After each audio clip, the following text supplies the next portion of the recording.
पूछो गेस्ट आगे। मैं हूं प्रदीप विश्वकर्मा और आप देख रहे हैं आज का मुद्दा। आज के मुद्दे में हम बात करेंगे, सेना है तैयार, चीन पर करो तगड़ा प्रहार।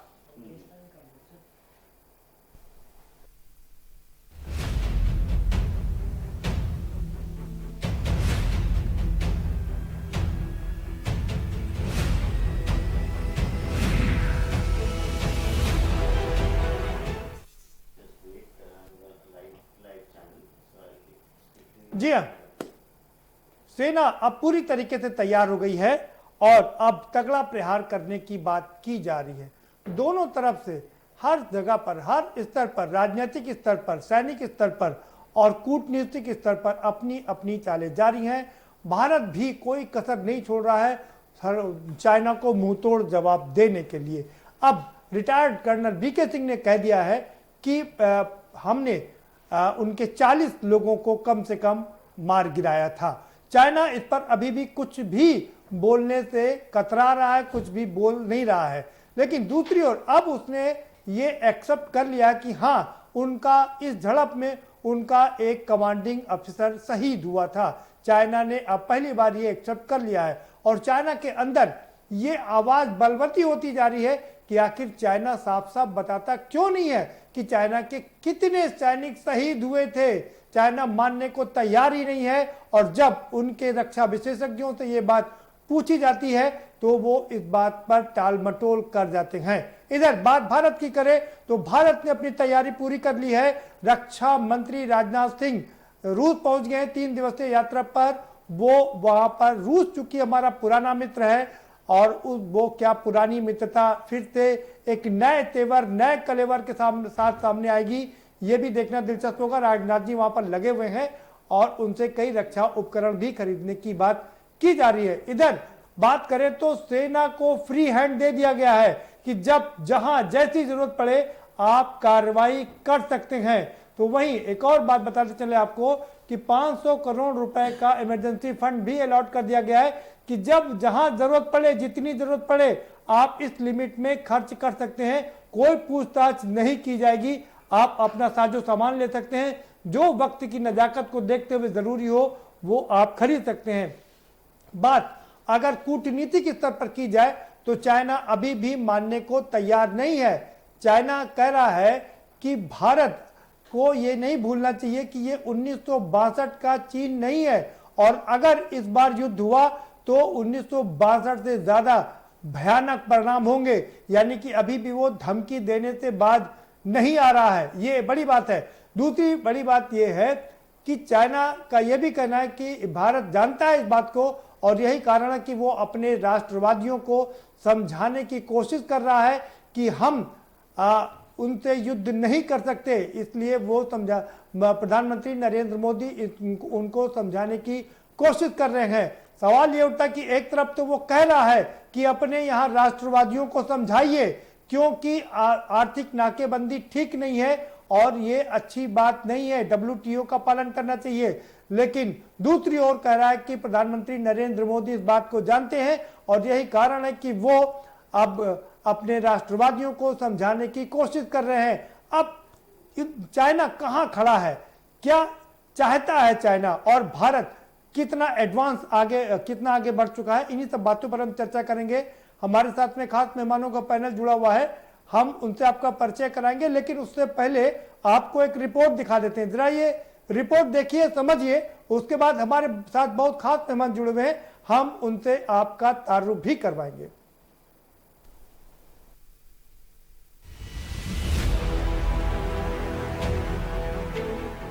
देश की तीनों सेनाएं तनाव के बीच हाई अलर्ट पर हैं। केंद्र सरकार ने युद्ध की तैयारियों के मद्देनजर तीनों सेनाओं के लिए 500 करोड़ का इमरजेंसी फंड जारी किया है। सेना इस इमरजेंसी फंड से कोई भी हथियार जरूरत पड़ने पर खरीद लेगी। सीमा पर तनातनी के बीच सरकार से जारी किए गए इस बड़े फंड से सेना की ताकत बढ़ी है। आपको बता दें कि भारतीय वायुसेना के हेलीकॉप्टर भी LAC पर मंडरा चुके हैं और तीनों सेनाएं भी हाई अलर्ट पर हैं। केंद्र सरकार से जुड़े सूत्रों का मानना है कि तीनों सेनाओं को आर्थिक शक्तियां केंद्र सरकार ने दी हैं। उससे इमरजेंसी रिक्वायरमेंट प्रोसीजर के तहत सेनाएं हथियार खरीद सकेंगी। जरा भी भ्रम या संदेह नहीं होना चाहिए। भारत शांति चाहता है, लेकिन भारत उकसाने पर हर हाल में यथोचित जवाब देने में सक्षम है। गलवान में 15 जून को चीनी सैनिकों के साथ हुई खूनी झड़प में भारतीय सैनिकों की शहादत के बाद केंद्र सरकार ने सेना को खुली छूट दे दी है। अगर सीमा पर चीनी सैनिक भारतीय सैनिकों की जान खतरे में डालते हैं तो भारतीय सेना फायरिंग करने से नहीं चूकेगी। सरकार ने ये स्पष्ट कर दिया है कि एलएसी पर खतरा दिखे तो फील्ड कमांडर ऐसे रणनीतिक फैसले ले सकते हैं। मैं आपको यकीन दिलाना चाहता हूं बहनों भाइयों, हम लोग किसी भी सूरत में भारत के सम्मान और स्वाभिमान पर चोट नहीं पहुंचने देंगे। भारत और चीन के बीच बॉर्डर पर चल रहे विवाद के बीच रक्षा मंत्री राजनाथ सिंह रूस के मॉस्को के लिए रवाना हो चुके हैं। रक्षा मंत्री का ये दौरा 3 दिनों का होगा, जहां पर वो रूस की विक्ट्री डे परेड के 75 साल पूरा होने पर आयोजित कार्यक्रम में हिस्सा लेंगे। इन सब के बीच अहम बात ये रहेगी कि इस कार्यक्रम में चीन के प्रतिनिधि और मंत्री भी शामिल रहेंगे, लेकिन राजनाथ सिंह उनसे मुलाकात नहीं करेंगे। इसे भी विरोध जताने का एक तरीका माना जा रहा है।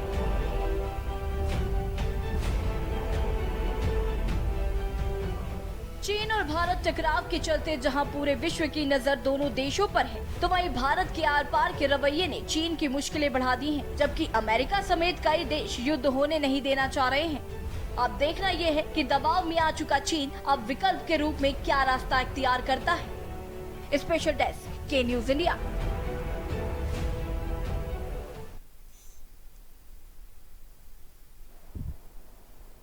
जी हाँ, अब इसके बाद भारत का अगला कदम क्या होगा? रक्षा मंत्री रूस पहुंच चुके हैं और वहां पर वार्ता करने के लिए तैयार हैं।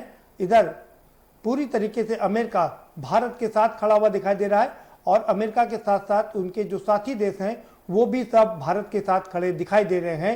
यानी कि हम बात जापान की करें, फ्रांस की करें, दूसरे देशों की करें तो वो भारत के साथ खड़े दिखाई दे रहे हैं। चूंकि अमेरिका साथ है इसलिए नाटो की सेना भी भारत के साथ खड़ी दिखाई दे रही है। अब रूस जो हमारा सबसे पुराना मित्र, सबसे पुराना दोस्त, सबसे पुराना हितैषी है, वो उसके साथ में रक्षा मंत्री बात करने के लिए गए हैं। उसका क्या रवैया होगा, वो कैसे इसको डील करेगा, ये देखना काफी दिलचस्प होगा। लेकिन इस बीच देश में सैनिकों को खुली छूट दे दी गई है। 500 करोड़ रुपए तक की कोई भी सामान, साजो सामान खरीदने की इजाजत दे दी गई है। और अब इसके आगे क्या होगा, इसी पर हम चर्चा करेंगे। हम अपने खास मेहमानों से आपका परिचय करा देते हैं। हमारे साथ बलदेव सिंह ओलख साहब जुड़ गए हैं, विधायक हैं, भारतीय जनता पार्टी के, राज्य मंत्री हैं, जल शक्ति मंत्री हैं। ओलख साहब, आपका बहुत स्वागत है। और हमारे साथ में श्याम सुंदर शर्मा जी भी जुड़ चुके हैं, बहुजन समाज पार्टी के विधायक हैं, आपका भी बहुत स्वागत है श्याम सुंदर शर्मा जी। सुची विश्वास हमारे साथ में जुड़ी हैं, भारतीय जनता पार्टी की प्रखर प्रवक्ता है, आपका भी स्वागत है सुची विश्वास जी। हमारे साथ यहाँ लखनऊ स्टूडियो में प्रोफेसर डी के साहू भी जुड़ चुके हैं और साहू साहब राजनीतिक विश्लेषक है, स्वागत है आपका साहू साहब। और हमारे साथ कानपुर स्टूडियो से खास मेहमान जुड़े हुए हैं केपी ओबेरॉय, रक्षा मामलों के विशेषज्ञ हैं, आपका भी बहुत स्वागत है केपी ओबेरॉय साहब। सीधा रुक करेंगे बलदेव सिंह ओलख साहब का। बलदेव सिंह ओलख साहब, क्या कहेंगे, कहां खड़े हैं इस समय हम?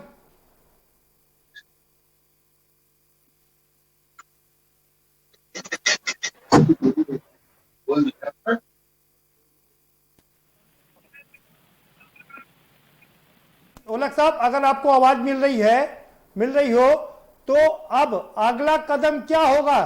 चाइना, भारत सैनिकों को खुली छूट दे दी गई है कि जरूरत के हिसाब से साजो सामान खरीद सकते हैं और जरूरत पड़े तो शस्त्रों का उपयोग भी कर सकते हैं।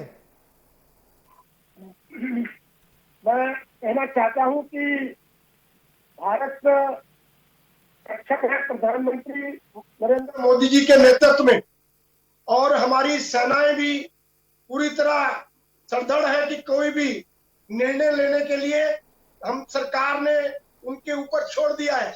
अगर वो कोई उधर से कोई चीज, कोई भी ऐसी घटना करेंगे तो हमारे सैनिक भी पूरी तरह आत्मनिर्भर होकर अपना उसका जवाब देने को तैयार रहेंगे। ये चीज ना भूले कि मैं कहीं कोई भी, जैसे पहले उन्होंने गलती कर ली, इस गलती को गलती ना करे। अब हमारी भारत की सेनाएं किसी भी ये बर्दाश्त करने के लायक नहीं रहेगा, ये मैं आपको कहना चाहता हूं। जी ठीक है, जी ठीक है, ठीक है बलदेव सिंह साहब, आप जुड़े रहिए हमारे साथ, आएंगे दोबारा से आपके पास में।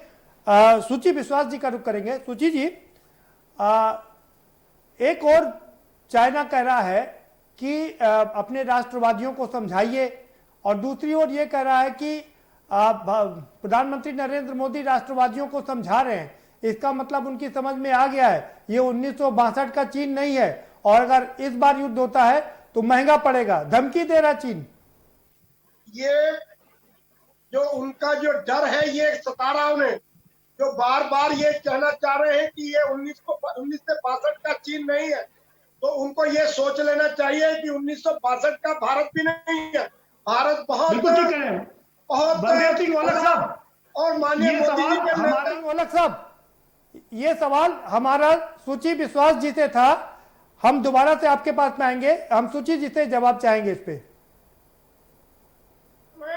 पहले भारत किसी को कुछ कहेगा नहीं और बाद में कोई रुकेगा नहीं। अगर आपको आवाज मिल रही हो से कहना चाहता हूं। बलदेव जी आपकी बात हो गई है, आपको थोड़ा, बलदेव जी आपकी बात हो गई है, आपको थोड़ा रोकना चाहेंगे जी। सुचि विश्वास जी, आपकी पहली राय।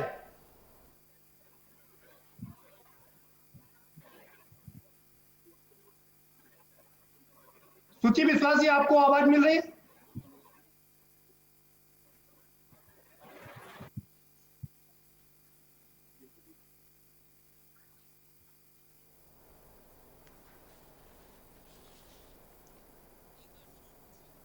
सुचि जी, आपसे पहला प्रश्न है मेरा।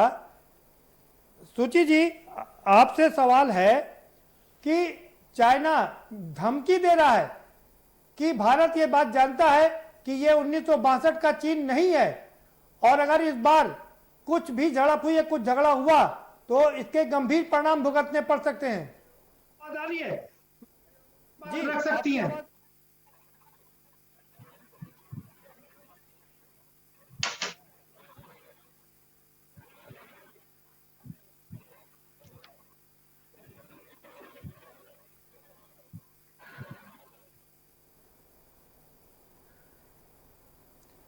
सुचि जी, आप अपनी बात रख सकती हैं अगर आपके पास आवाज आ रही हो तो।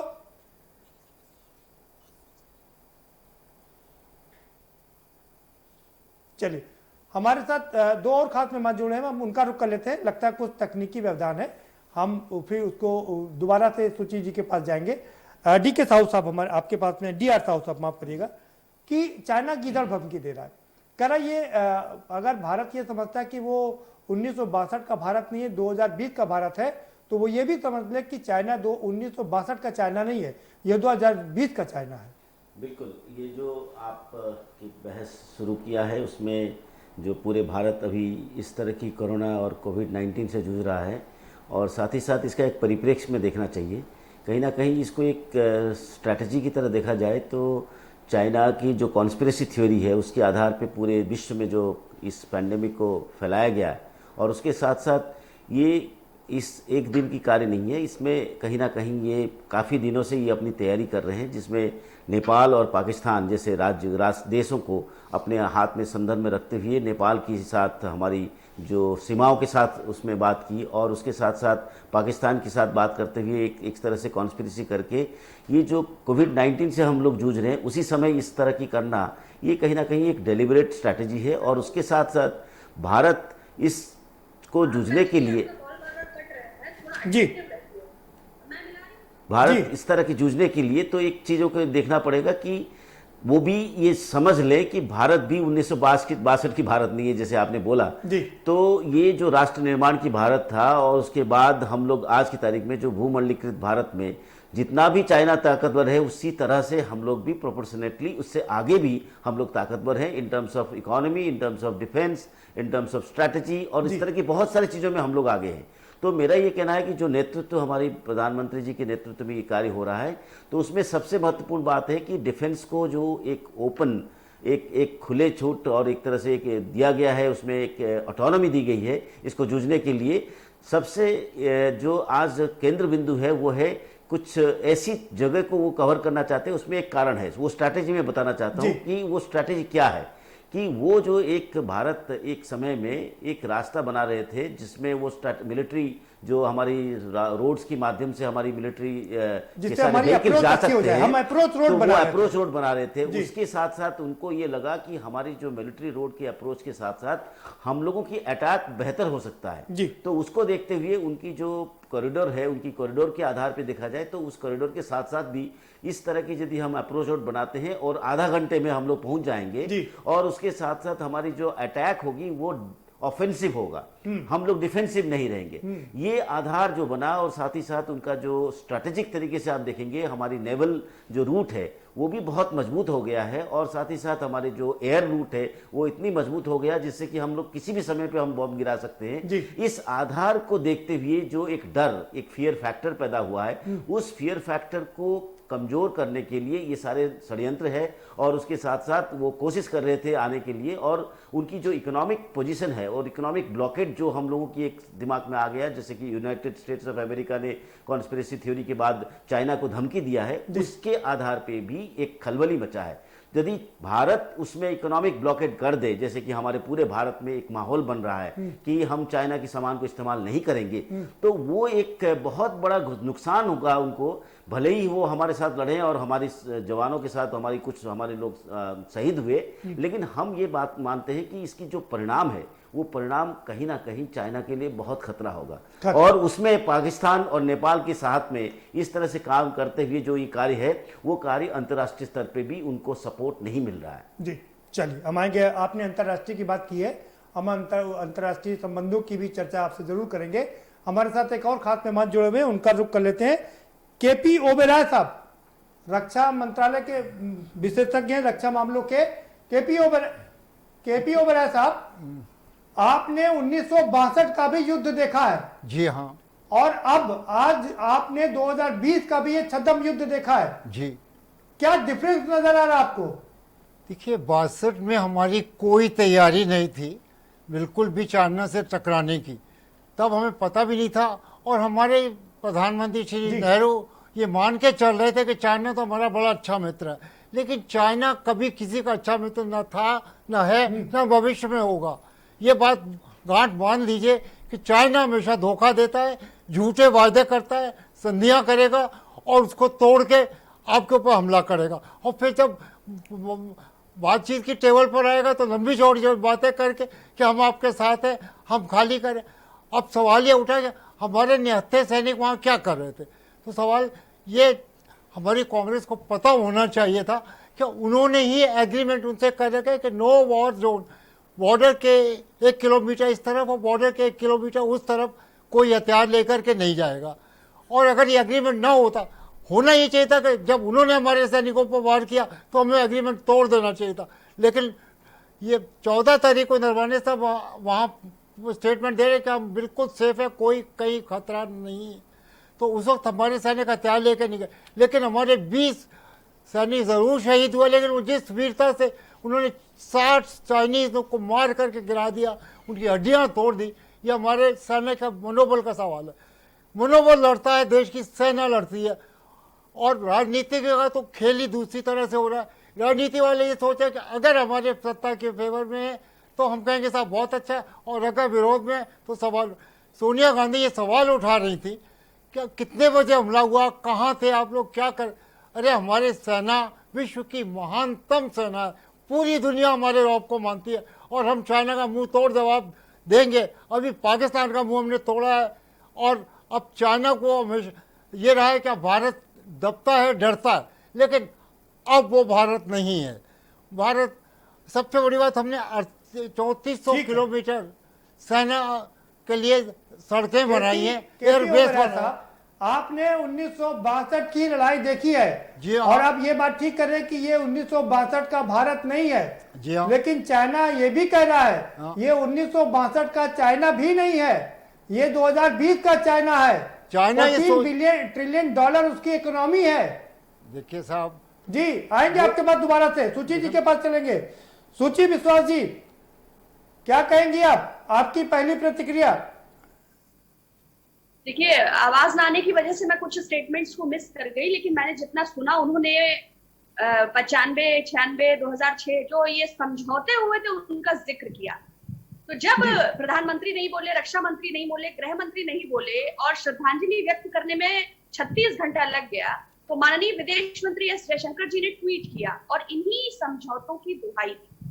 फॉरेन जनरल लेफ्टिनेंट पनाग का ट्वीट समझौते की कॉपी के साथ आ गया था, जिसमें बहुत क्लियरली ये मेंशन किया गया है कि ये समझौते सीमा प्रबंधन यानी बॉर्डर मैनेजमेंट की स्थिति में लागू होते हैं। ये इस स्थिति में लागू नहीं होते हैं कि हमारे निहत्थे सैनिक भेज दिए जाएं और सेल्फ डिफेंस के लिए वो शस्त्र का इस्तेमाल ना करें। ये पूरी तरह सरकार की नाकामी है, ये पूरी तरह खुफिया तंत्र की नाकामी है और ये उसी प्रकार का इंटेलिजेंस फेल्योर है जैसा हमने पुलवामा में देखा। बात 62 या 68 की नहीं है, बात है कि 58 सालों के बाद गोली चलने की नौबत आई, इस प्रकार के हालात पैदा हुए और उसमें जो प्रेस अधिकारी चीनी दूतावास के हैं द वीक और आउटलुक ने कवर किया, एक रिपोर्ट आई थी कि गृह मंत्री जी के लोकसभा में दिए गए बयान JNK 370 के बाद क्लियरली उसमें मेंशन है कि गृह मंत्री जी ने कहा कि अक्साई चीन को खाली करा लेंगे। चाइना ने उस बयान जी इकट्ठा करना शुरू कर दिया जी, जबकि 15 अप्रैल से सैटेलाइट इमेजेस के माध्यम से, तमाम ट्वीट्स के माध्यम से, तमाम डिटेल रिपोर्ट के माध्यम से, सैन्य अधिकारियों के माध्यम से पैंगोंग लेक, टूना पास, गलवान वैली, फिंगर 4 से फिंगर 8 तक की अतिक्रमण की खबरें लगातार हमें मिल रही थी, तो सरकार ने इसको नजरअंदाज क्यों किया? उसके बाद माननीय प्रधानमंत्री जी का ये अपमानजनक वक्तव्य कि ना कोई कुछ हुआ है, ना कोई पोस्ट गई है, ना कोई चौकी गई है, ये किसी मामूली मेजर जनरल लेफ्टिनेंट स्तर का बयान भी नहीं है। 5 और 6 जून को जो मेजर स्तर पर, लेफ्टिनेंट जनरल स्तर पर, ब्रिगेडियर स्तर पर जो मीटिंग्स हो रही थी इस मसले को सॉल्व करने की, तो क्या हक्का नूडल की रेसिपी की हो रही थी? तो क्या हो रहा था? तो सरकार ने झूठ, मक्कारी और कायराना तरीके से जो भारत माता के शिखर को खंडित किया है, उस पर मेरे पास कुछ कहने योग्य नहीं है। दूसरा, उन्होंने बहुत खास बात कही, 62 का चाइना भी नहीं है, 62 का भारत भी नहीं है, लेकिन 2014 में मनमोहन सिंह जी की सरकार में इंपोर्ट 14.9% था।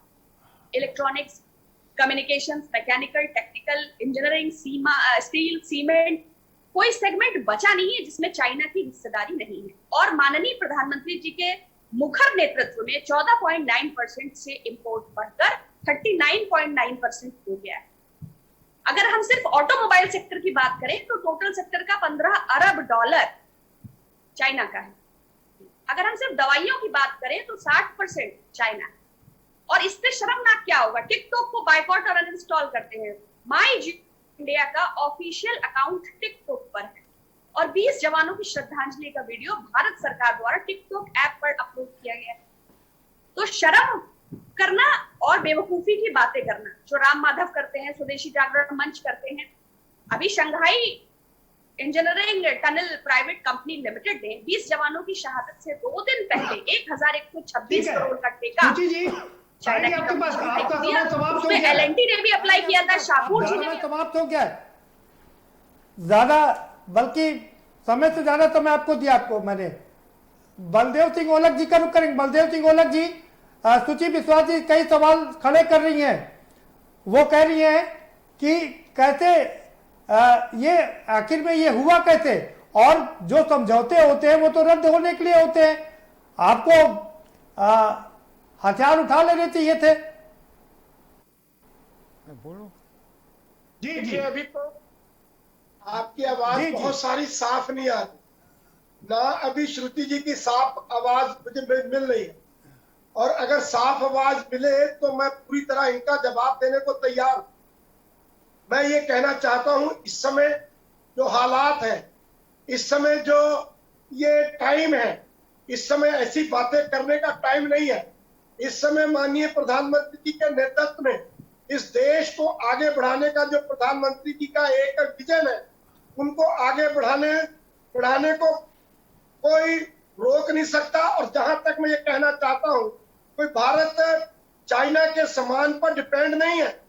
ये मैं कहना चाहता हूं कि भारत अपने उत्पादकों से आत्मनिर्भर बनने जा रहा है। ये कोरोना की दृष्टि से बहुत सारी चीजें सामने आई है, बहुत सारी चीजें यहाँ पर भारत ने डेवलप करी है, और मैं कहना चाहता हूं कि भारत पूरा डट के, भारत माननीय प्रधानमंत्री जी के नेतृत्व में जो अपने जवानों को कहा है कि चाहे अपने उत्पाद लीजिए, जो आप समझते हैं, जो इस लड़ाई में या बलदेव सिंह ओलख जी, आप लोग समझते हैं, बलदेव सिंह ओलख जी, सवाल ये उठता है, कांग्रेस ये सवाल खड़ा कर रही है कि आप हमेशा जो भी काम करते हैं उसको राष्ट्रवाद से जोड़ देते हैं, तो क्या विपक्ष अपनी विपक्ष की भूमिका भी ना निभाए, हमेशा आपके पीछे चलती रहे? राष्ट्रीय सुरक्षा सबसे बड़ा मुद्दा है इस वक्त। हमारे बॉर्डर सुरक्षित रहे, हमारा देश, हमारी सेना को पूरा समर्थन मिले। कांग्रेस अपना हित देखती है, क्या पॉलिटिकल हित देखने का समय नहीं है। केपी ओबेरॉय साहब, आपके पास हम आएंगे। हम बलदेव सिंह जी का अभी आंसर चाह रहे थे इसमें। बलदेव सिंह जी, सवाल आपसे ये है, कांग्रेस कह रही कि हम कब तक आपके पीछे पीछे चलते रहे, क्यों आपके पीछे चले? जो विपक्ष का काम है वो विपक्ष अपना काम करेगा, और आप तो हर बात को राष्ट्रवाद से जोड़ देते हैं। कांग्रेस क्या राष्ट्रीय हितों से भी खेलेगी? देखिए, राष्ट्रवाद भी हमारे लिए एक प्रथम चीज है, और राष्ट्र की रक्षा करना भी हमारे लिए एक प्रथम चीज है। हम दोनों चीजों को लेकर चल रहे हैं अपने देश को। बलदेव सिंह जी, राष्ट्र की रक्षा करने के लिए ही आपको चुना गया था, देश की जनता ने दूसरी बार चुना केंद्र में। देखिए, मैं आपको स्पष्ट शब्दों में कहना चाहता हूं, अगर चाइना गलती करेगा तो बहुत पीछे चला जाएगा, और उनसे कहना भी चाहते हैं कि हम हर तरीके से, हमारा हिंदुस्तान, हमारा भारत सक्षम है, उन्हें सोच लेना चाहिए।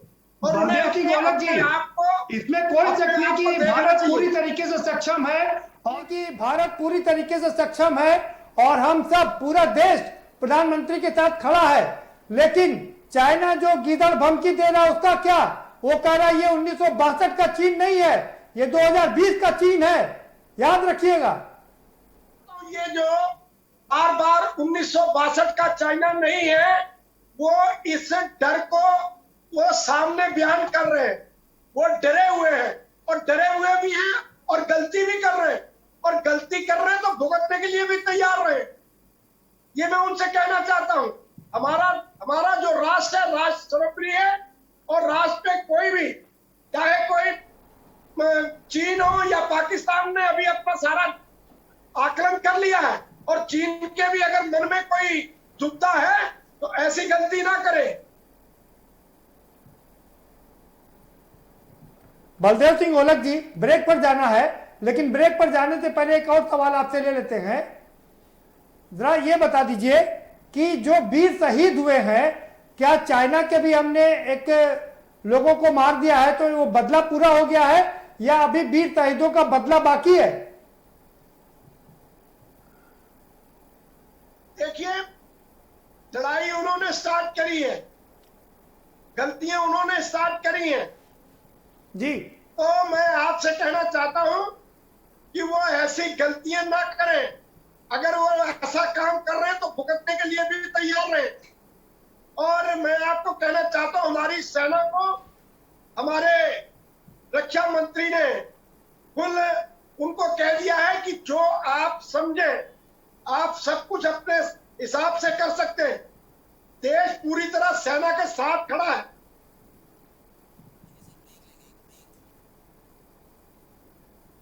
ठीक है, ठीक है, देश पूरी तरह से सेना के साथ खड़ा, इसमें कोई शक नहीं है। जब जब सेना पर कोई बात आती है, देश पूरा सेना के साथ खड़ा होता है। वक्त एक छोटे से ब्रेक लूंगा। बात वही है कि कभी भी सेना पर बात आती है तो पूरा देश खड़ा होता है, फिर चाहे वो बालाकोट हो या कोई भी घटना हो, हमेशा देश साथ में खड़ा रहा है। लेकिन सवाल ये उठता है, कांग्रेस सवाल ये उठा रही है कि बार बार आखिर ऐसे मौके पर जब चुनाव आता है तब चुनाव के मौके पर सैनिकों की शहादत क्यों होती? ये एक बड़ा सवाल कांग्रेस बराबर खड़ा कर रही है। हम कांग्रेस से ये बात समझने की कोशिश करेंगे कि आखिर इसके पीछे का उनका तर्क क्या है, लेकिन एक छोटे से ब्रेक के बाद।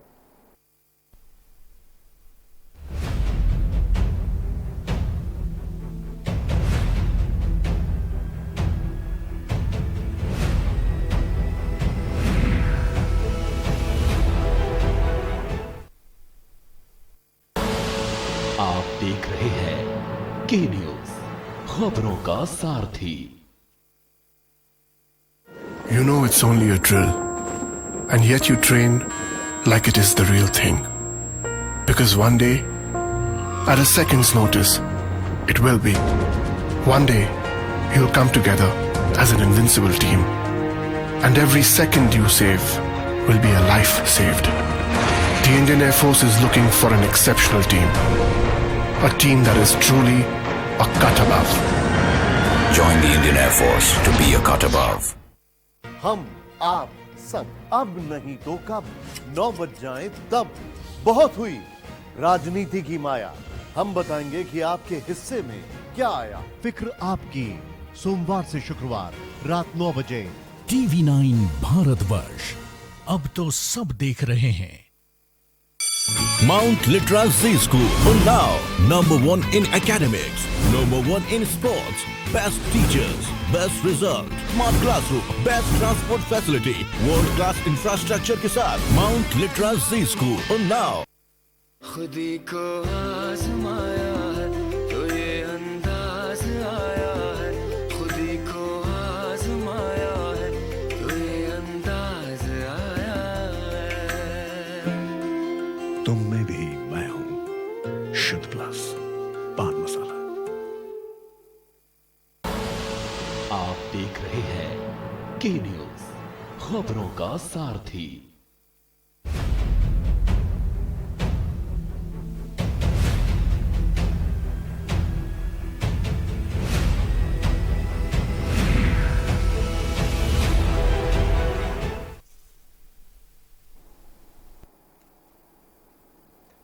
ब्रेक के बाद आपका स्वागत है।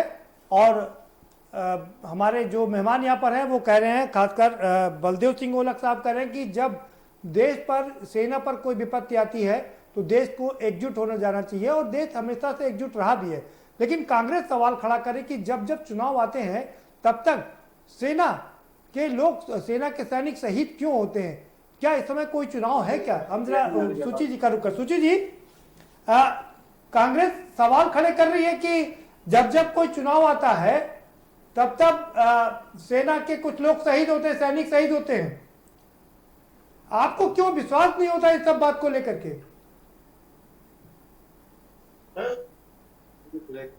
मेरे ख्याल से इसको हटा देना चाहिए भाई साहब।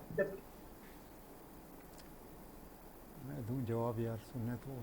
सूची जी, क्या आपको आवाज सुनाई पड़ रही है? मुझे भेजें आप, केपीओ वगैरह को कह रहे हैं आप? नहीं, सूची जी से जवाब चाह रहा हूं बलदेव जी। देखिए ऐसा है, हमें राष्ट्रीय जब हितों की बात हो तो हमें पॉलिटिकल। केपी साहब, हाँ केपी साहब अभी आपके पास आएंगे। अच्छा। मैं भी सूची जी से जानना चाह रहा था। सॉरी सूची जी, अगर आपको आवाज मिल रही हो, सूची जी अगर आपको आवाज मिल रही हो, चलिए।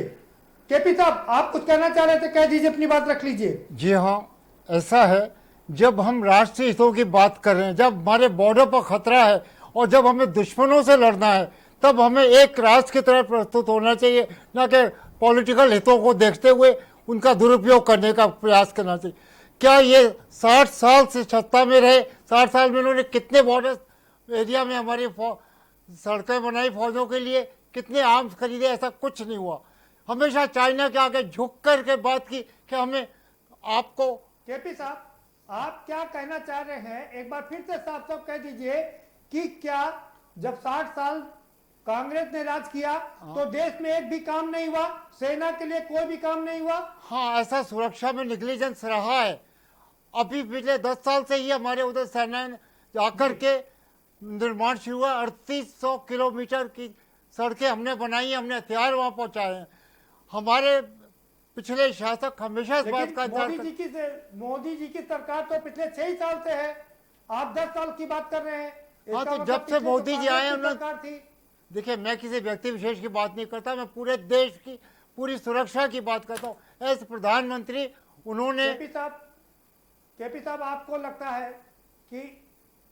लगता है कि अभी समय का ज्ञान नहीं है, माफ करिएगा, अभी मोदी सरकार को सिर्फ 6 साल हुए हैं, 10 साल नहीं हुए हैं। देखिए दूसरा टर्म है इनका, दूसरे टर्म में हम बॉर्डर पर जो डेवलपमेंट हम हो रहे हैं अभी, वो उसकी जिम्मेवारी कांग्रेस की पहला साल ही है। देखिए 10 साल से काम उस लाइन पर शुरू हुआ है, लेकिन प्रैक्टिकली काम मोदी जी के आने के बाद हुआ। मेरा कहना मतलब 6 साल हुए हैं केपी साहब, अभी 4 साल बाकी हैं, जब 4 साल पूरे हो जाएंगे तब 10 साल होंगे। मैंने ये नहीं कहा कि मोदी जी के शासनकाल में, मैंने ये कहा कि पिछले 10 साल से वहाँ काम शुरू हुआ और मोदी जी के आने के बाद तेजी आई है। मैंने मोदी जी का नाम बिल्कुल भी नहीं लिया, मेरा व्यक्तिगत बात नहीं कर रहा हूँ, मैं देश हित की बात कर रहा हूँ और देश को आगे जाना है। एकता की बात होनी चाहिए, संगठन की बात होनी चाहिए। जो कांग्रेस की गलतियां रही हैं, जिस वजह से चाइना हमारा 3800 किलोमीटर जमीन कब्जा कर ली 1962 से अब तक, कितना डेवलपमेंट उस क्षेत्र में किया गया, मेरा सवाल ये था। मैं इस पर ध्यान देना चाहता हूँ। अगर हम वहाँ आगे प्रोग्रेस कर रहे हैं और चाइना हमारे को ये देख करके कि भारत इतना शक्तिशाली राष्ट्र बनता जा रहा है, वो अपने केपी सिंह साहब सवाल सुन लीजिए। मोदी जी जब 2013 में आए थे जी, और उस समय उन्होंने कहा था कि हमारी सेनाएं हैं, सॉवरेनिटी है, तो देश पर आक्रमण कैसे हो जाता है और हमारी देश की सीमाएं सुरक्षित क्यों नहीं है, इसीलिए तो देश ने उनको चुना था। हाँ, यही सवाल तो मैं भी उठा रहा हूँ। जो उन्होंने को करना था उन्होंने आते ही शुरू कर दिया, उससे पहले की तैयारी इतनी नहीं थी जितनी की होनी चाहिए थी। ये बात तो कांग्रेस सवाल ये उठा रही है, सुन लीजिए, कांग्रेस सवाल ये उठा रही है 15 तारीख को ये घटना हुई कैसे, हमारी सीमाएं सुरक्षित क्यों नहीं रह पाई? ये हमने तो उनके 60 मार गिराएगा, उन्होंने हमारे 20 गिराए और फिर हमारे बीच में से 17 जवान जो हैं वो पानी में गिर के वो वजह से वो ठंडक से मरे हैं।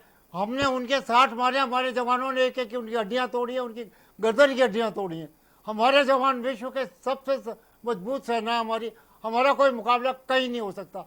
सिर्फ हमने समझौते का पालन किया, ये गलती थी हमारी। अब हम समझौता तोड़ रहे हैं। पीएम रिपोर्ट देखी आपने, पोस्टमार्टम रिपोर्ट देखी आपने, चाकुओं से घायल किया है, कटीले तारों से मारा है। हाँ, उन्होंने मारा ना, उन्होंने 3 सैनिक मारे थे, बाकी 17 अस्पताल में आके मरे, लड़ते लड़ते मरे। हार के नहीं हटे हम लोग, हमने तो उनके क्या हो गया? आपको क्या लगता है कि बदला पूरा हो गया?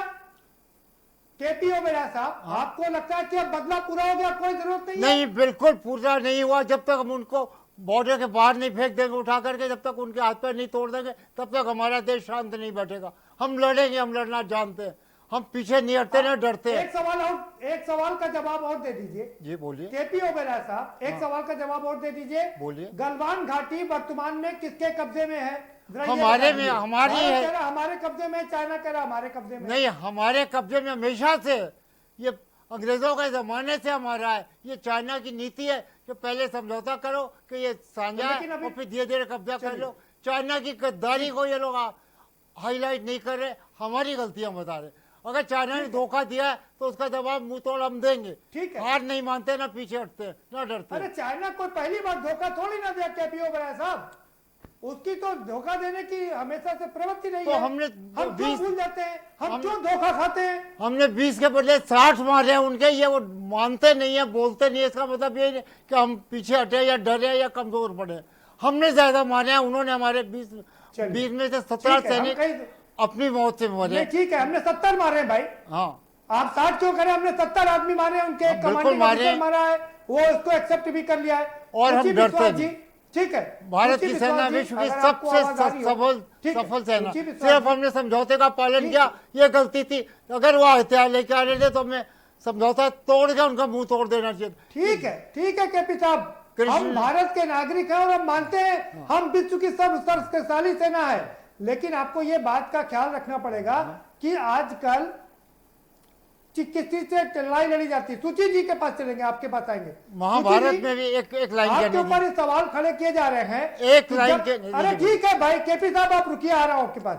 अरे ठीक, केपी साहब रुकिए आ रहा हूं। सूची जी, आपके ऊपर सवाल ये खड़े किए जा रहे हैं कि जब देश पर कोई मुसीबत आती है, राष्ट्र पर कोई मुसीबत आती है, आप देश के साथ नहीं खड़े होते कांग्रेस?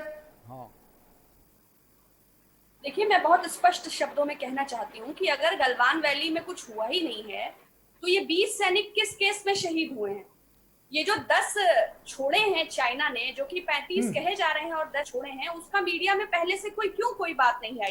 ग्लोब टाइम्स ने आज भी अखबार में, मैं अपनी बात पूरी कर दूं, तो फिर ये जो 78 हमारे सैनिक घायल हुए हैं, ये किस स्थिति में घायल हुए हैं? देखिए, मीडिया क्या चर्चा कर रही है, प्रधानमंत्री जी क्या कन्वे कर रहे हैं। जब माननीय प्रधानमंत्री जी इतने बड़े मंच से स्वयं झूठ बोल रहे हैं, तो आप ही बताइए किस पर भरोसा किया जाए। जब विदेश मंत्री का कार्य भी वो स्वयं संचालित करते हैं, गृह मंत्री का कार्य भी वो स्वयं संचालित करते हैं, रक्षा मंत्री का कार्य भी वो स्वयं संचालित करते हैं, तो ऑब्वियस सी बात है कि प्रश्न भी उन्हीं से किया जाएगा। और उन्होंने ही अलग अलग मौकों पे 18 बार मुलाकात किया है, 5 बार उन्होंने चाइना का दौरा किया, पूरी दुनिया की 119 यात्राएं की हैं, जिसमें 4,913 करोड़ रुपए खर्च हुआ है। पूरी विदेश नीति को उन्होंने पिछले 6 बरस से अपने हाथ में ले रखा था। तो इस असफलता का श्रेय हम किसे देंगे? दूसरा, आपने कहा कि राष्ट्रीय हित में, नेशनल इंटरेस्ट में, देखिए इस हित पर पूरा देश एक साथ है, लेकिन भारत की एकता, अखंडता और संप्रभुता के विषय पर जब पूरा देश माननीय प्रधानमंत्री जी के पीछे खड़ा था, तो इतनी निर्लज्जता से उन्होंने झूठ बोलकर सर्वदलीय बैठक में सारे विमर्श का अंत कर दिया। उन्होंने उनकी वैवाहिक जीवन पर झूठ रहा कि भाई ठीक है 2014 के पहले विवाहित थे, उनकी डिग्रियां संदिग्ध हैं, ठीक है चलिए वो भी ठीक है, वो रैलियों में झूठ बोलते हैं वो भी ठीक है, वो कांग्रेस पर, इतिहास पर, गांधी पर, नेहरू पर, पटेल, लेकिन आज संप्रभुता के विषय पर एक बड़े मंच से झूठ बोलना। ये कह रही है सुची विश्वास जी, कांग्रेस ये कह रही है कि जब जब चुनाव आते हैं तब तब सैनिक शहीद होते हैं, इस समय तो कोई चुनाव नहीं है ना। देखिए, इसका चुनाव से कोई लेना देना नहीं है। सीमाओं की अगर हम बात करें, देखिए ये चाइना का ही है कि नेपाल हमें काला पानी पर लाल लाल आंखें दिखा रहा है। ये पाकिस्तान का जो मैटर है, ये चाइना के ही हाथ रखने से है। मोदी जी को अपोनेंट बनाकर पाकिस्तान के साथ एक ऐसा मैस्कुलिन ऑरा क्रिएट करने के लिए संघ ने मोदी जी की पोजीशनिंग के लिए पाकिस्तान का इस्तेमाल किया। आज म्यांमार ऑलरेडी चाइना के बस में है, बांग्लादेश को और श्रीलंका को ऑलरेडी व्यापारिक प्रलोभन देकर वो अपने बस में करने की कोशिश कर रहा है। खालिस्तान समर्थित आंदोलनों को हवा देने की कोशिश कर रहा है। पूर्वोत्तर राज्यों से संबंधित सीमाओं पर अलगाववादियों को समर्थन दे रहा है। और भारतीय जनता पार्टी के तो बलूचिस्तान में और पीओके में ये सब कर रहे हैं ना, ये तो रणनीति का एक हिस्सा है। हर देश दूसरे देश के अंदर यही करता है। हम तिब्बत को भी भड़काने की कोशिश कर रहे हैं के बाद जी, ये चाइना कर रहा है। भाई बांग्लादेश और श्रीलंका, देखिए वो प्रलोभन देने की स्थिति में है। द्वितीय आर्थिक महाशक्ति है, वीटो पावर है, सिक्योरिटी काउंसिल का परमानेंट मेंबर है। हमारी पॉलिसी, फॉरेन पॉलिसी स्ट्रैटेजी, अभी कुछ दिन पहले एक आर्टिकल था, पार्लियामेंट्री अफेयर्स कमेटी ने हमारे डिफेंस पर्सनल से बात किया, तो हमारे पास आधुनिक हथियारों को लेकर एक बहुत बड़ा आर्टिकल था। मैं ज्यादा नहीं डिटेल में जाऊंगी, लेकिन हम फॉरेन पॉलिसी के मैटर पर घिर रहे हैं।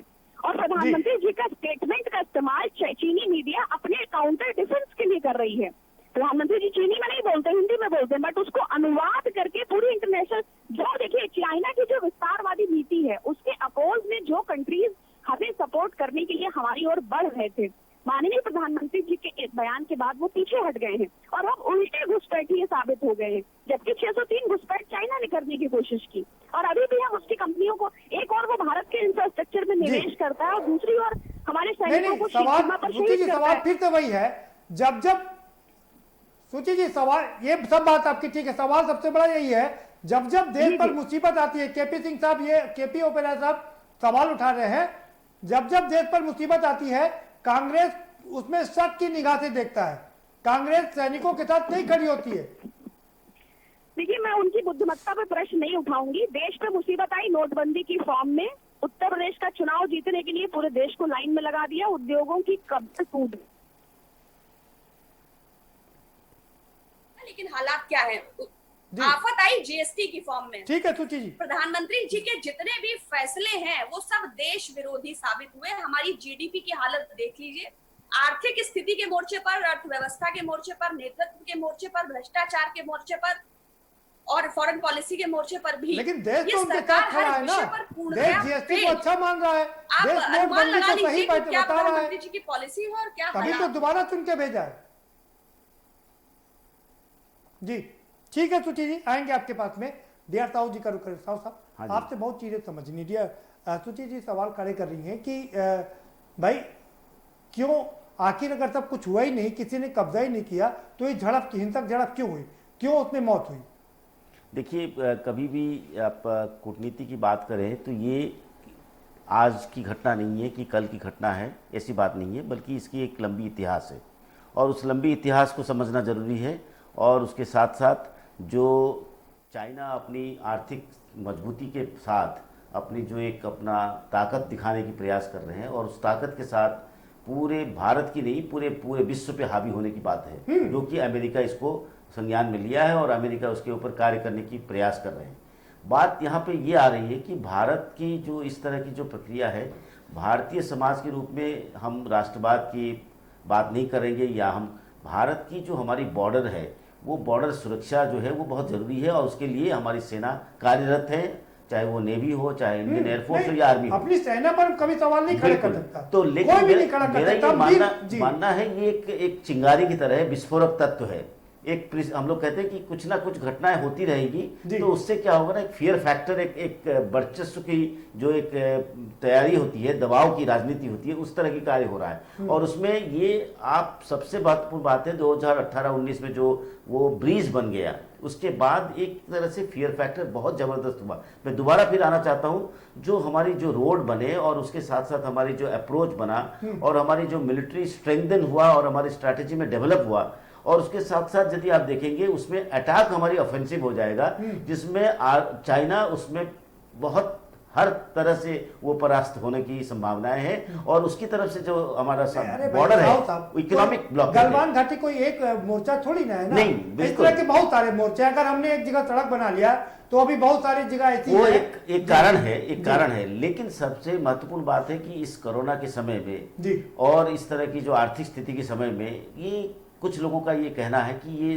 ध्यान भटकाने की बात है। हाँ बिल्कुल, तो ये एक डाइवर्जन के लिए बात है, कुछ लोगों का ये आरोप है। भारत या चाइना, हाँ, तो उसके अंदर बात करते हैं तो ये हमारी बात, तो इसलिए हमारा जो भारत के समय में जो बहुत सारे अपोजिशन पार्टी से प्रधानमंत्री जी ने बात की और उसके साथ साथ एक सभी को ऑल पार्टी पॉलिटिकल मीटिंग के साथ, लेकिन सवाल ये उठता है साहब साहब, मैं आपसे समझना चाह रहा हूँ, प्रधानमंत्री जी ने साफ कहा जो सर्वदलीय बैठक में कि ना चाइना ने 1 इंच जमीन कब्जा की है, ना कोई पोस्ट बनाई है, गलवान घाटी में भी उसने कोई कब्जा नहीं किया है।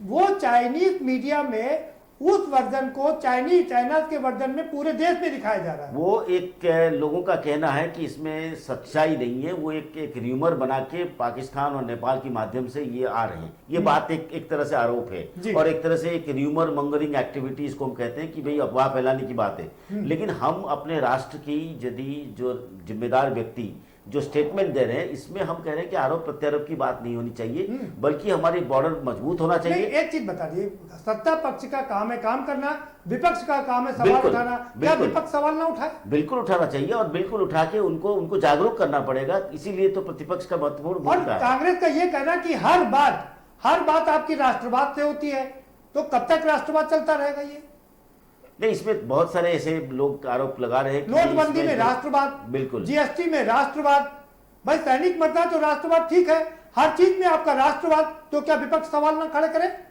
तो उसमें विपक्ष की जो भूमिका है, उस विपक्ष की भूमिका में जो जिम्मेदारी है उसमें तो निभाने की मुश्किल हो रहा है। और साथ ही साथ यहाँ पे जो भारत की जो राजनीति और लोकतांत्रिक व्यवस्था की बात है, तो उसमें हमको लगता है कि चुप्पी की संस्कृति को खत्म करते हुए अपनी आवाज को उठाना पड़ेगा। और उस आवाज को उठाते हुए ये बात को करने के लिए कहीं ना कहीं इस तरह की घटनाओं में जो एक व्हाइट पेपर आना चाहिए सरकार की तरफ से, उससे व्हाइट पेपर के माध्यम से पूरे जनता को ये पता चले कि यहाँ पे हुआ क्या। हाँ, दरअसल हुआ क्या, ये आपने बहुत मौजूद बात कही। बलदेव सिंह ओलख साहब के पास चलेंगे।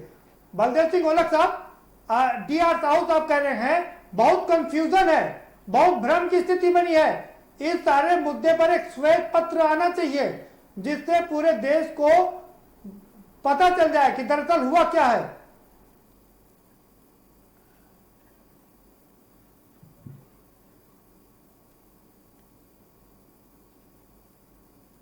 अलग साहब। हेलो, जी आवाज पूरी तरह, जी अलग साहब आप ही से सवाल है। मैं कह रहा हूँ आवाज पूरी तरह उधर से आ नहीं रही। अभी जो स्वीति जी ने कहा है, अच्छा ठीक है, मैं अपना सवाल दोहरा देता हूँ। हेलो हेलो, हमारे साथ में प्रोफेसर डी.आर. साहू हैं राजनीति जी। वो उनका सवाल ये है कि बहुत भ्रम की स्थिति है, ऐसे में एक श्वेत पत्र आना चाहिए, व्हाइट पेपर आना चाहिए, जिससे कि दूध का दूध और पानी का पानी हो जाए, लोगों को पता चल जाए दरअसल हुआ क्या है। अब मैं ये कहना चाहता कि जो आज का माहौल है, जो आज का समय है, उस समय अभी श्रुति जी जो कह रही थी, मैंने थोड़ा सा सुना है कि नोटबंदी का और को ये मुद्दे चुनाव में इनको बहुत सारे लेके चले गए और इन्होंने इन मुद्दों पे चुनाव भी लड़ लिया और 2019 में बहुमत से माननीय प्रधानमंत्री नरेंद्र मोदी जी बने। उनकी नीतियों को जनता ने मोहर लगाई है, चाहे नोटबंदी हो, चाहे पाकिस्तान में एक सर्किल स्ट्राइक हो, चाहे बहुत सारी इस देश को आगे बढ़ाने की नीतियां हो। तो ये चुनाव जब आता है तो इसका उससे अगर जनता उसको मोहर लगाती है तो ये समझ लीजिए कि जनता एक्सेप्ट करती है कि जो देश का प्रधानमंत्री कर रहा है उसको हम लोग समर्थन कर रहे हैं। अब इनको ये जो बातें नोटबंदी और कोई बातें ये कांग्रेस की प्रवक्ता जी कर रही थी, इनको जनता ने नकार दिया है और इसलिए नकारा है कि राष्ट्र हित में, ठीक बात है, आपको चुन लिया, पाकिस्तान में कोई शक नहीं है, लेकिन उनका सवाल ये है कि हम विपक्ष के लोग हैं, सवाल खड़े करना हमारा काम है जो है इस समय, और विपक्ष से सवाल खड़ा कर रहा है कि आपका हर काम राष्ट्रवाद में होता है। देश की मान, आपका नोटबंदी राष्ट्रवाद की लड़ाई है, जीएसटी राष्ट्रवाद, इसमें राष्ट्रवाद की लड़ाई, इसमें देश की सुरक्षा की बात है। इस समय सबको मिलकर उनको चाइना को जवाब देना चाहिए कि किसी की हिम्मत ना हो कि कोई भी हिंदुस्तान की तरफ कोई उंगली उठा सके। मैं ये कहना चाहता हूं, अगर हम अपने देश के अंदर ही विपक्ष की भूमिका निभाते रहे, विपक्ष और देश भी यही चाहता है कि ऐसा मुंहतोड़ जवाब मिले, ऐसा डिफाइटिंग रिप्लाई हो कि दोबारा कोई हिमाकत न कर सके। इस समय सैनिकों का उंगली और राजनीति के अनुसार हम लोगों को चलना चाहिए और राजनीति के चल के उनको मुंह तोड़ जवाब पूरा अगर नहीं मानेंगे तो उन्होंने हमारे 20 सैनिकों को करा है, हमने उनके बहुत सारे सैनिकों को हुआ है मरा है, और अगर हमें इन्होंने फिर भी अगर नहीं माने तो हमारी सेना सक्षम है। हम उनको बताएंगे कि हिंदुस्तान या भारत क्या चीज है, वो कभी जिंदगी में सर नहीं उठा पाएंगे, ये मैं कहना चाहता हूं।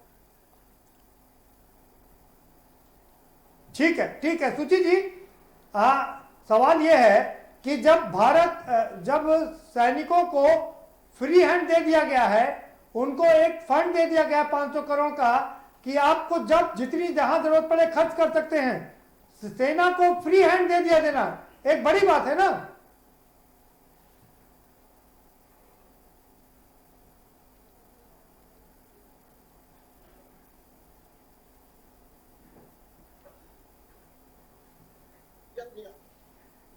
सुची जी आपको आवाज मिल रही है? आवाज नहीं है।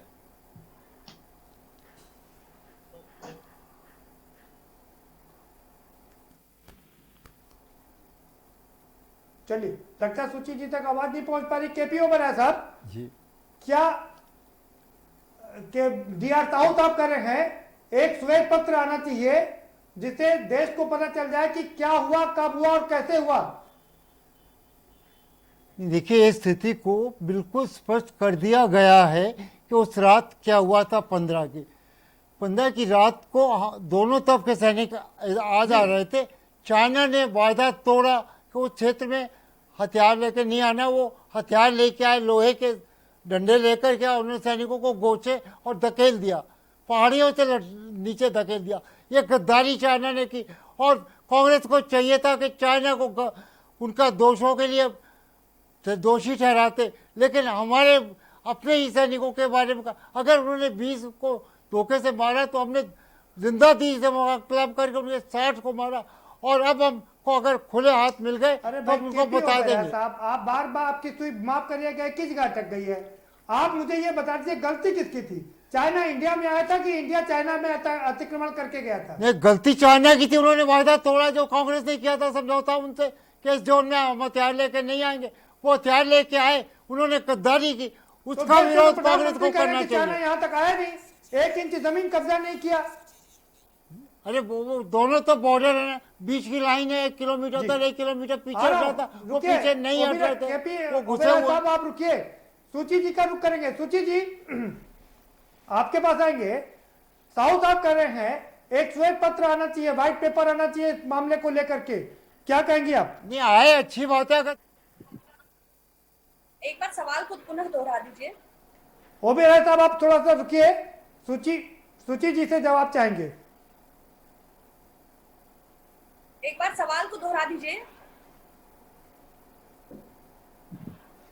सूची ओबेरॉय साहब, सूची विश्वास जी, साहू साहब कह रहे हैं, राजनीतिक विश्लेषक हैं, कि बहुत कंफ्यूजन की स्थिति है, इस पर एक व्हाइट पेपर आना चाहिए, श्वेत पत्र, जिससे कि सब चीजें साफ हो सके। मुझे आपका प्रश्न जो है अच्छी तरह से नहीं मिल पा रहा है। मेरा अनुरोध है कि आखिरी एक बार और दोहरा दें। मैं फिर से दोहरा दे रहा हूं अपना सवाल। हमारे साथ राजनीतिक विश्लेषक प्रोफेसर D.R. साहू जी जुड़े हुए हैं। उनका कहना है कि पूरे मामले में एक श्वेत पत्र आना चाहिए, व्हाइट पेपर, सरकार, जिससे कि सारा मसला साफ हो सके। क्या आपको मेरी आवाज मिल रही है? जी, आपकी आवाज बिल्कुल साफ आ रही है। आपका फोन कट चुका है। नहीं, आप अपनी बात रखिए, आपकी आवाज एकदम आ रही है, साफ आ रही है। होने का समय है, और जो माननीय प्रधानमंत्री जी का वक्तव्य और चरित्र है, उस अनुरूप वो सारे दलों के प्रति उनका जो एक अहंकारी रवैया है, जो हमने सर्वदलीय मीटिंग में भी देखा, उन्होंने आम आदमी पार्टी को नहीं इनवाइट किया, रालोद को नहीं इनवाइट किया। जब लोकतंत्र ने हमें ये अधिकार दिया है कि हमें जनता ने चयन किया है, हम अपनी राय को रखने के अधिकारी हैं, तो चाहे वो विपक्ष हो, चाहे वो अन्य सारे दल हो, वो सब जनता का ही प्रतिरूप है। और कोई भी व्यक्ति जब अकेला सारे फैसले लेता है, जब सारी पावर को एक जगह सेंट्रलाइज कर लेता है, कोरोना संक्रमण के इस कदर बढ़ने में भी मैं माननीय प्रधानमंत्री जी को ही दोषी समझती हूँ। अगर उन्होंने राज्य सरकारों के साथ एक तालमेल बैठाया होता, एक यूनिफॉर्म इंटीग्रेटेड अप्रोच के साथ इस महामारी का सामना किया होता, तो परिस्थितियां कुछ और होती। सूची जी, जब देश में समस्या चल रही है, ऐसे में सबके साथ में नहीं खड़े, वो सबको साथ में लेके नहीं चला जा सकता ना, निर्णय लेने का समय होता है। वो कांग्रेस ने क्या एक बार भी चाइना को दोषी माना है कि उन्होंने इनके साथ क्या वो समझौता तोड़ा है?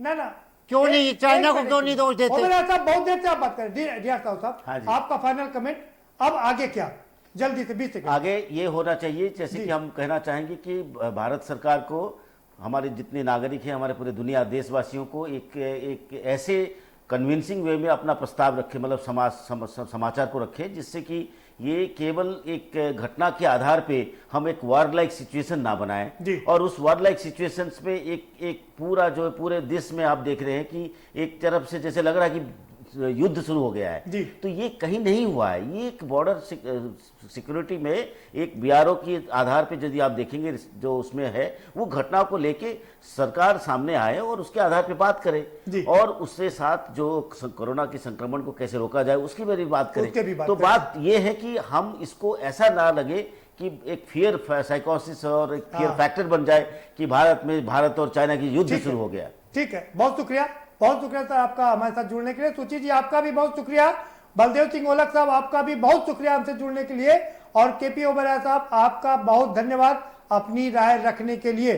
तो कुल मिलाकर के मामला यही निकल के आ रहा है कि बहुत ही भ्रम की स्थिति है, और इस भ्रम की स्थिति को साफ करने के लिए हमारे जो राजनीतिक विश्लेषक हैं साहू जी, वो कह रहे हैं कि एक श्वेत पत्र आना चाहिए, जिससे कि पूरी स्थिति साफ हो जानी चाहिए, और ये भय नहीं फैलाना चाहिए कि कहीं कोई युद्ध होने जा रहा है, क्योंकि हमको कोरोना से भी लड़ना है और साथ ही साथ में अपनी बाउंड्री की रक्षा भी करना है। लेकिन इस बीच चाइना को लेकर के भारत ने अपनी सब तरफ के मोर्चे खोल रखे हैं। एक और आर्थिक रूप में मोर्चा खोला हुआ है और महाराष्ट्र की सरकार ने भी हजारों करोड़ का प्रोजेक्ट कैंसिल कर दिया है, केंद्र सरकार ने भी हजारों करोड़ का प्रोजेक्ट कैंसिल कर दिया है। तो दूसरी ओर कूटनीतिक स्तर पर भी बात की जा रही है और तीसरी ओर रक्षा मामलों को लेकर के भी लगातार तमाम कवायदे की जा रही हैं। अब आगे क्या होगा ये देखना काफी दिलचस्प होगा। फिलहाल इस कार्यक्रम में इतना ही। आप हमें दीजिए इजाजत और बाकी खबरों के लिए देखते रहिए के न्यूज़ इंडिया।